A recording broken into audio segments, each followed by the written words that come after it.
Assalamualaikum warahmatullahi wabarakatuh. Perkenalkan, nama saya Dandi. Saya dari jurusan Manajemen Fakultas Ekonomi dengan NIM 18046 1201009. Ya, di sini saya akan menjelaskan tentang produktivitas tingkat maritim. Nah, sebelum itu kita kenali bahwa itu produktivitas adalah secara umum berarti keinginan dan upaya manusia untuk selalu meningkatkan kualitas kehidupan di segala bidang.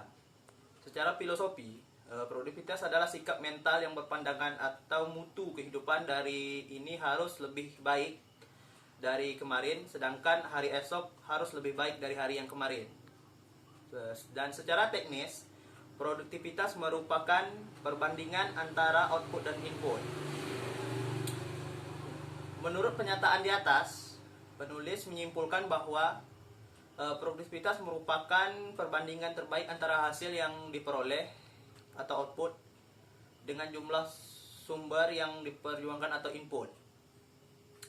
Ya, di sini produktivitas tingkat maritim yang saya gunakan itu budidaya ikan nila. Sebelum itu pengertian dari budidaya ini adalah suatu kegiatan terencana dalam memelihara sumber daya hayati pada suatu area lahan untuk diambil manfaat dari hasil panennya.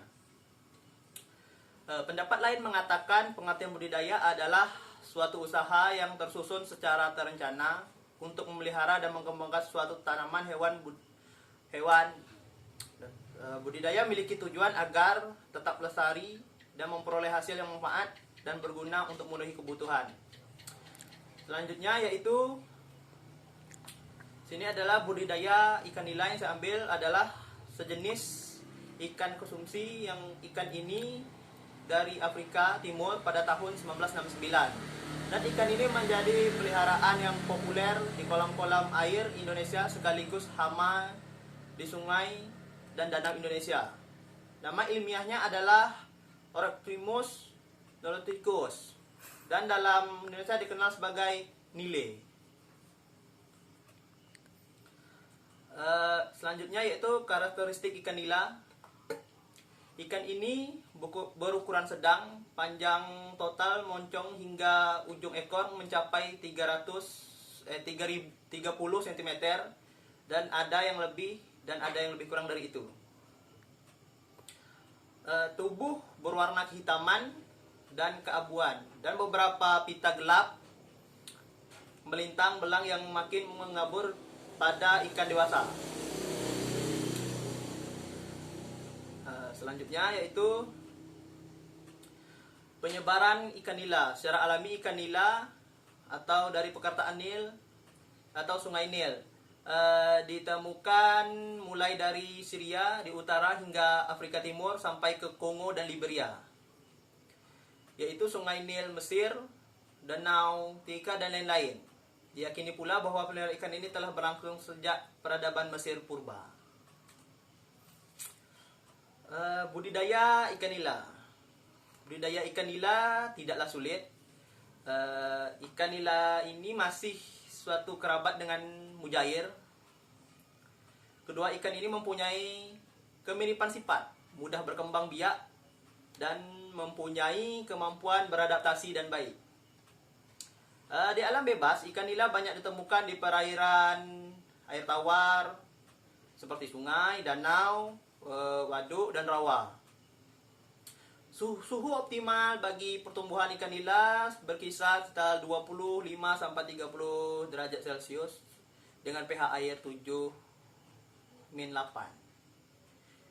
Ikan ini pula termasuk hewan pemakan segala atau omnivora. Makan alaminya adalah plankton, tumbuhan air dan berbagai hewan air lainnya.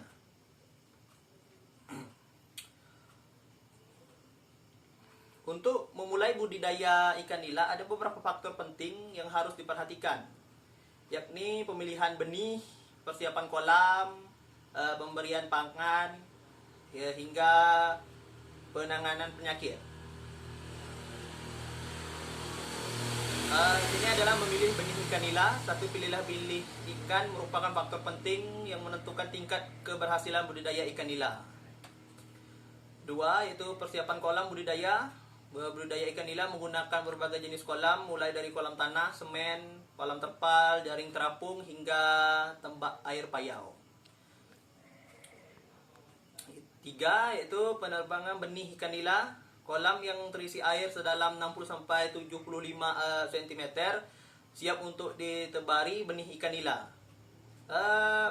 Padat tebar kolam ini budidaya ikan nila sebanyak 150 atau ekor, dengan asumsi ukuran bersih sebesar 10-20 gram ekor, dan akan dipanen dengan ukuran 300 gram per ekor. Nah, 4 yaitu pelihara ikan nila. Nah, ada 3 hal penting ada ikan nila adalah pengelolaan air, pemberian pakan, dan pengendalian hama penyakit. 5 yaitu pemaneman ikan nila. Waktu yang diperlukan budidaya ikan nila mulai dari penerimaan benih hingga panen berukuran besar. Ikan nila untuk pasar domestik 300-500 gram per ekor. Untuk memelihara ikan nila dari ukuran 10-20 gram hingga menjadi 300-500 gram dibutuhkan waktu sekitar 4-6 bulan. Ya, di sini kesimpulan yang berhasil saya ambil adalah